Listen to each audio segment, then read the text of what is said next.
Shatamanam Bhavati serial episode 1187 7th ఫిబ్రవరి 2025 ఏం జరిగిందో చూద్దాం.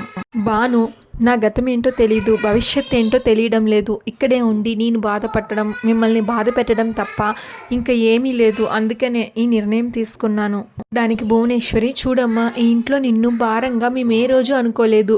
నువ్వు ఇక్కడ ఉండడం గౌరవం అని అనుకున్నాం. నువ్వు మా మనిషివి అని అనుకున్నాం.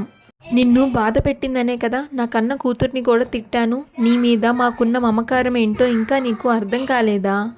దయచేసి నువ్వు తప్పుగా అనుకోకమ్మా. నువ్వు ఇక్కడే ఉండాలి. నీ గురించి నీకు తెలిసేంత వరకు నువ్వు మా సమక్షంలోనే ఉండాలి. అన్నీ తెలిసాక నువ్వు ఎక్కడ ఉండాలి, ఎక్కడికి వెళ్ళాలి అనేది దైవ నిర్ణయం అవుతుంది. అప్పుడు మురారి, నాకు మాటివ్వు రాదా, ఇంకెప్పుడు నువ్వు మమ్మల్ని వదిలేసి వెళ్ళను అని నాకు మాటివ్వు అని అడుగుతాడు భానుని. భాను కాసేపు ఆలోచించి, సరేనండి, మీకు మాటిస్తున్నాను, ఇక్కడి నుంచి నేను ఎక్కడికి వెళ్ళను అని చెప్తుంది. సరే అమ్మ, నీ గదిలోకి వెళ్ళి రెస్ట్ తీసుకో అని అంటుంది భువనేశ్వరి. ఈలోగా వాసు మనోహర్ గుమ్మం ముందుకొచ్చి భువనేశ్వరి దేవి గారు అని అంటారు. సత్య గుమ్మంలోకి వెళ్ళి, ఏంటి అంకుల్ బాగున్నారా, ప్రయాణం బాగా జరిగిందా అని అడిగితే, బాగా జరిగిందమ్మా అని అంటారు వాసు మనోహర్. లోపలికి రండి అని లోపలికి తీసుకెళ్తుంది సత్య. అప్పుడే భాను తన రూమ్లోకి వెళ్తూ ఉంటుంది. అది చూసుకోరు వాసు మనోహర్, భానుని చూసుకోరు. అజయ్ వాళ్ళ ఫ్రెండ్స్ పంతులు గారిని ఎత్తుకొస్తారు. పంతులు గారేమో, ఎక్కడికి తీసుకొస్తున్నారు ఏంటి అని అంటే, పంతుల్ని అజయ్ దగ్గరికి తీసుకొస్తారు. అప్పుడు అజయ్, రండి పంతులు గారు కూర్చోండి అని అంటే, అప్పుడు పంతులు, నేను మీతో ఖాళీగా కూర్చొని మాట్లాడడానికి రాలేదు, మీ మనుషులు నన్ను బలవంతంగా తీసుకొచ్చారు అని చెప్తాడు పంతులు. నేను అర్జెంటుగా ఒక కార్యక్రమానికి వెళ్ళాలి అని పంతులు అంటే, అప్పుడు అజయ్, మీరు అక్కడికి వెళ్ళకూడదని నేనే చెప్పాను, అందుకే వాళ్ళు మిమ్మల్ని ఇక్కడికి తీసుకొచ్చారు అని చెప్తాడు అజయ్. పంతులు ఒక్కసారిగా షాక్ అవుతాడు. ఏంటి బాబు మీరు అనేది, అవతల వాళ్ళు ఎవరనుకున్నారు, ఊర్మిళాదేవి గారు, వాళ్ళ ఇంట్లో కళ్యాణం జరగబోతుంది, పసుపు కుంకుమలు దంచడానికి ఈరోజు ముహూర్తం పెట్టుకున్నారు. అక్కడ విఘ్నాలు రాకుండా చూడడానికి, గణపతి పూజ చేయడానికి నేను అక్కడికి వెళ్తుంటే మీరు నన్ను ఇక్కడికి తీసుకురావడం ఏమీ బాగాలేదు. ఒకవేళ మీకు ఏదైనా కార్యక్రమం కావాలంటే నేను తర్వాత చేసి పెడతాను, వస్తాను అని పంతులు వెళ్ళిపోతాడు. అజయ్ ఫ్రెండ్స్ పంతుల్ని అడ్డుకుంటారు. అప్పుడు అజయ్, అక్కడ జరుగుతుంది శుభకార్యం కాదు పంతులు గారు, మీకు ఆ పెళ్లి చేస్తే సంభావన వస్తుంది, కానీ ఆ ఇంట్లో వాళ్ళకి సంతోషం రాదు, ఆ నీలిమికి సంతోషం వస్తుంది. ఏమిటండి మీరు అనేది అని పంతులు అంటే, దానికి అజయ్, నీ ప్లేస్లో మావాడు వెళ్తాడు, జరగవలసిన పూజ వాడు చేయిస్తాడు అని అంటారు. ఇంకో దొంగ పంతుల్ని రెడీ చేస్తారనమాట అజయ్ వాళ్ళు. అప్పుడు ఆ పంతులు, కుదరదంటే కుదరదండి, నేను ఒప్పుకున్న పెళ్ళికి వాడు వెళ్ళి పూజ చేయడం ఏంటండి, అనర్థం కాకపోతే అని పంతులు అంటే, అప్పుడు అజయ్, మీరు ఇంకేం మాట్లాడకండి, మా వాడు వెళ్తాడు, మీకు రావాల్సిన డబ్బు మీకు ముడుతుంది, ఒరేయ్ నువ్వు వెళ్ళి జరగవలసింది జరిపించు అని అజయ్ చెప్తాడు. దానికి సరే అన్నా అని చెప్పి ఆ దొంగ పంతులు బయలుదేరుతాడు ఊర్మిళ గారింటికి. ఇంకా వాసుదేవరావు మురారితో, మీ ఊర్లో కొత్త రకం విత్తనాలు ఉన్నాయని, వాటితో పట్నంలో చాలా మార్పులు చేశారని మాకు సమాచారం వచ్చింది, అందుకని ఇక్కడికి వచ్చాము. ఇంకా మనోహర్, దోసపాడంటే అది ఒక ఊరు కాదు, మా ఇంటితో సమానం, ఆ ఊరు ఎప్పుడు పచ్చగా ఉండాలని మా ఇంట్లో మనిషి కోరుకునేది. ఇప్పుడు తను మాతో లేకపోయినా సరే తన ఆశయం ఎప్పుడు బతికి ఉండాలనేదే మా కోరిక. దానికి భువనేశ్వరి, మీది చాలా గొప్ప సేవ అండి, ఒక ఊరిని ఒక కుటుంబంలాగా అభిమానించడం అనేది చాలా అరుదుగా ఉంటుంది. ఈ ఊరు గురించి మా కుటుంబం తరతరాలుగా ఆలోచిస్తుంది. ఊరు పచ్చగా ఉంటేనే మేము ప్రశాంతంగా ఉంటాము, అందుకే ఇక్కడ ఎన్నో కార్యక్రమాలు చేశాము. ఇప్పుడు మీరు కూడా ఇలానే మీ ఊరు గురించి ఆలోచించడం మాకు చాలా సంతోషంగా ఉంది అని భువనేశ్వరి అంటుంది. అప్పుడు మురారి, నేను రాధా కలిసి సీడ్ ఫ్యాక్టరీ పెడదామని చాలా రీసెర్చ్ చేశాం సార్, దానిలో మేము చాలా వరకు సక్సెస్ అయ్యాం కూడా. అప్పుడే కొత్త రకం మంగడాలు కనిపించడంలో మాకు పురోగతి కూడా కనిపించింది, కానీ అనుకోకుండా అని మురారి ఆగిపోతాడు. అప్పుడు భువనేశ్వరి, కిట్టయ్య, అది మన ఇంటి సమస్య అనుకుంటాను, అందరి ముందు చర్చించడం మంచిది కాదు అని అంటుంది. అప్పుడు మురారి, క్షమించండి, నేను మనసారా ప్రేమించిన రాధ పేరు గుర్తొచ్చి ఒక క్షణం ఎమోషనల్ అయ్యి ఆగిపోయాను.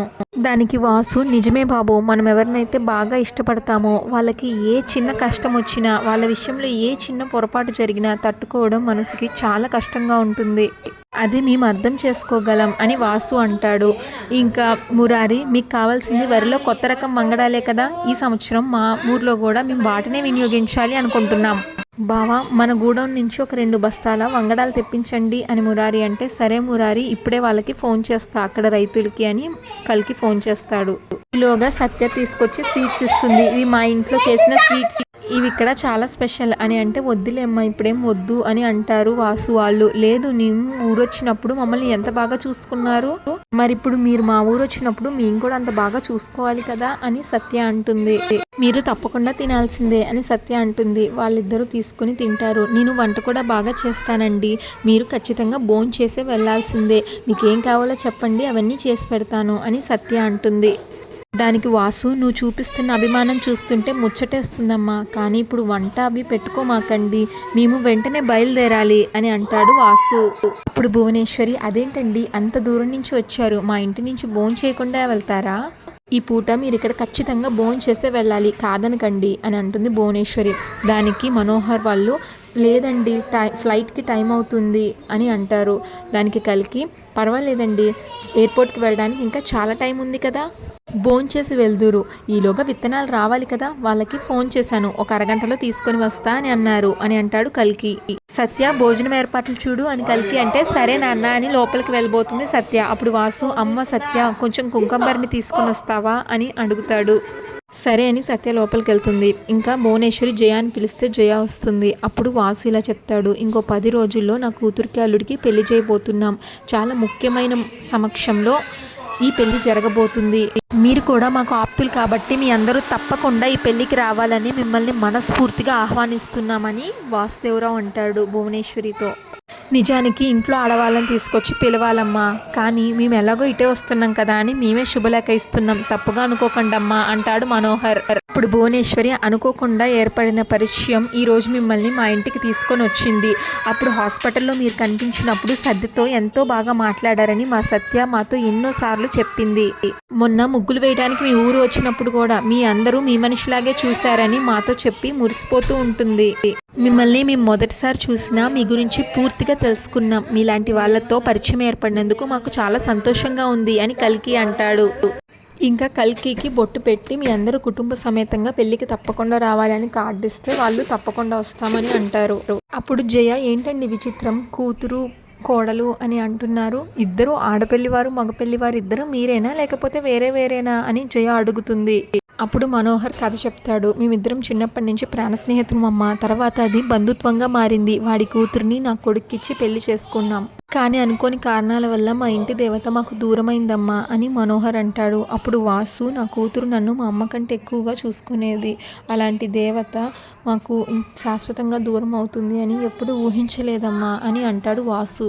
కానీ ఇది చాలా విచిత్రమైంది, మా కూతురు మాకు దూరమైంది అన్న బాధలో ఉండంగానే ఇంకొక అమ్మాయి మాకు అందరినీ ఓదారుస్తూ మా అందరికీ దగ్గరైంది, తనని నేను కూతురుగా దత్తత తీసుకున్నాను, మా అల్లుడు ఒంటరి అయిపోకూడదని తనకిచ్చి పెళ్లి చేయాలని మేమందరం నిర్ణయం తీసుకున్నాం, అంటే మీరే ఇప్పుడు మీ అల్లుడికి మళ్ళీ పెళ్లి చేస్తున్నారా అని జయ అడుగుతుంది. దానికి మురారి, అక్క ఆయన చెప్పారు కదా వాళ్ళ కూతురు దూరమైందని అని అంటాడు, తన అల్లుడు ఒంటరివాడు అయిపోకూడదని మళ్ళీ పెళ్లి చేయాలి అనుకుంటున్నారు, అది ఎంతో గొప్ప ఆలోచన కదా అని అంటాడు మురారి. అప్పుడు భువనేశ్వరి, అవునండి మన అన్న వాళ్ళు బాధపడితే అది ఎంత కష్టంగా ఉంటుందో మాకు తెలుసు, మా ఇంట్లో కూడా ఒక అమ్మాయి ఉంది, తను తన గతాన్ని మర్చిపోయింది, ఆ బాధలోనే తనుంది, పైగా తను గర్భవతి కూడాను, ఇప్పుడు డెలివరీ డేట్ కూడా దగ్గర పడింది, అనుక్షణం తనని చూస్తూ ఉంటే మాకు చాలా బాధగా ఉంటుంది, ఈ కష్టాలు అనుభవించిన వాళ్ళకి మాత్రమే తెలుస్తుంది, మీరు మంచి నిర్ణయం తీసుకున్నారు అని భువనేశ్వరి అంటుంది. ఇప్పుడు సత్య, మేము ఎవరి గురించి మాట్లాడుతున్నామని ఆలోచిస్తున్నారా, నేను చెప్పాను కదా రాధా అని, తన గురించి అని అంటే, అప్పుడు వాసు, అవును తను అమ్మాయి గురించి చాలా గొప్పగా చెప్పింది అని అంటాడు. ఇప్పుడు మనోహర్, తను ప్రశాంతంగా ఉండాలని మా ఊర్మిళ భగవద్గీత కూడా సత్యకి ఇచ్చి పంపించింది కదమ్మా అని అంటే, అవునండి అంటుంది సత్య. ఇప్పుడు సత్య, నేను ఆ భగవద్గీత తనకిచ్చాను, తను రోజు చదువుతుంది, మీరు ఇలా ఆలోచించడం తనకి బాగా నచ్చింది అని అంటుంది. మాకు తనని చూడాలనుంది, ఒక్కసారి పిలుస్తావా తల్లి అని వాసు అంటే, భువనేశ్వరి, సత్య వెళ్ళి రాధాని తీసుకునిరా అంటే, సరే అమ్మమ్మ అని సత్య లోపలికి వెళ్తుంది. ఇంకా ఊర్మిళదేవి వాళ్ళ ఇంటికి వచ్చిన దొంగ పంతులు నీలిమ చేత వినాయకుడు పూజ చేస్తాడు. పూజ అయ్యాక నీలిమ చేత అందరికీ హారతి ఇప్పిస్తాడు. ఇంకా తను పంతులు తన ఇంటి దగ్గర నుంచి తెచ్చుకున్న పసుపు కొమ్ములు ఒక బేషన్లో వేస్తాడు. అప్పుడు బామ్మ, ఏమయ్యా కొత్త పంతులు, మా ఇంటి పంతులకైతే మా ఇంటి ఆనవాయితీ ఆచారాలు మొత్తం తెలుస్తాయి, ఆయన ఏదో పెళ్ళుందని వెళ్ళాడు అని చెప్పావు, నీకు కనీసం ఇక్కడ ఆనవాయితీ ప్రకారం ఎలా చేయాలో చెప్పాడా అని అడిగితే, చెప్పారండి అంటాడు దొంగ పంతులు. అప్పుడు ఊర్మిళ, అమ్మమ్మ నిత్యం చేయించే వాళ్ళకి ఏ కార్యక్రమం ఎలా చేయించాలో తెలుస్తుంది కదా, మళ్ళీ నువ్వు చెప్పడం ఎందుకు అని అడిగితే దానికి బామ్మ ఏడ్చినట్టుంది. పెళ్ళి తలపెట్టాక, ఇల్లు కట్టడం తలపెట్టాక ఆనవాయితీ ఒకటి ఉంటుంది కదా, ఏదో ఒక రోజు విస్తరలు వేయలేదని, భోజనం అయ్యాక మజ్జిగ ఇవ్వలేదని, ఇలా పుల్లలు పెట్టేవాళ్ళు ఎంతోమంది ఉంటారు. అందుకే అన్ని ముందుగానే తెలుసుకోవాలి. తేడా వచ్చి గొడవలు అయ్యాక చేసేది ఏమీ ఉండదు కదా, అందుకే ముందుగానే చెప్తున్నానే అని అంటుంది బామ్మ. అప్పుడు నీలిమ వాళ్ళ పెద్దమ్మ, ఇక్కడ ఆడపెళ్లి వాళ్ళం మగపెళ్లి వాళ్ళం అంటూ వేరువేరుగా లేం కదండి, అందరం కలిసి పెళ్లి జరిపిస్తున్నాం అని అంటుంది. స్నేహ ఏమో, ఇక్కడ జరిగేది పెళ్లి కాదు కదా బామ్మ, ఇక్కడ జరిగేది పసుపు దంచే కార్యక్రమం, ఇందులో కూడా పొరపాట్లు జరుగుతాయని కంగారు పడితే ఎలాగా అని అంటే దానికి బామ్మ, మీకున్నంత ఓపిక మా పెద్దవాళ్ళం మాకు ఉంటుందా అమ్మ, అందుకే ఏ పొరపాటు జరగకుండా అంతా సజావుగా జరిగితే బాగుండు అని ముందు జాగ్రత్త తీసుకుంటాం. పసుపు దంచే కాడి నుంచి 3 గుండ్లు పడే వరకు ఒక్కో రోజు గండంగా గడుస్తుంది. ఒక పని పూర్తయితే అమ్మయ్య ఒక గండం గడిచింది అని దండం పెట్టుకుంటాం. అప్పుడు పంతులు, ముందు పసుపు దంచే కార్యక్రమం మొదలు పెడతాం, సమయం అవుతుంది, అమ్మాయి పళ్ళెం పట్టుకోండి అని ఆ పసుపు కొమ్ముల పళ్ళెం నీలిమకిస్తాడు పంతులు.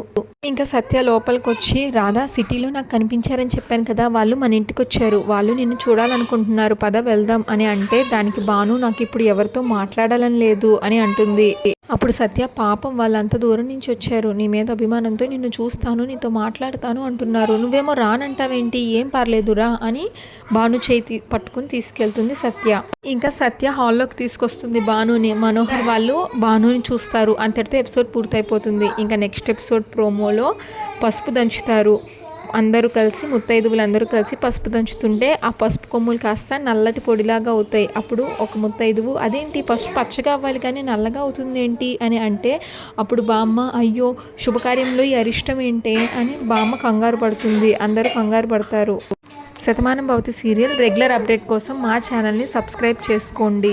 అలాగే ఈరోజు ఎపిసోడ్ పైన మీ ఒపీనియన్ని కామెంట్ చేయండి. Thanks for watching.